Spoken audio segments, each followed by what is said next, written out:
तेरे हाथों पे बैठा हूँ मैं, कर रहा हूँ तेरा इंतजार। मुंह में जाऊंगा तेरे, कर दूंगा तुझको बीमार। रिश्ते में तो हम तुम्हारे दुश्मन होते हैं, नाम है corona. Oh no no no please, खाने से पहले साबुन से हाथ नहीं धोना। अभी मैं इसके हाथों में हूँ, अभी अपने दोस्त से हाथ मिलाएगा और उसके बाद मैं इसके दोस्त के हाथ में बैठ जाऊंगा, फिर इसके साथ साथ इसके दोस्त को भी।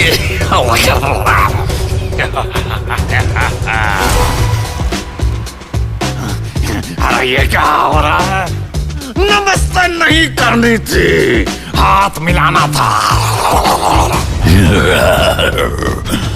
तेरे मुंह के अंदर मेरा प्यारा सा आशियाना है, जैसे ही तू छींकेगा मुझे आसपास फैल जाना है। कोरोना का इलाज पूरी दुनिया के साइंटिस्ट ढूंढ रहे हैं, लेकिन कोरोना से बचना मुश्किल ही नहीं, नामुमकिन है।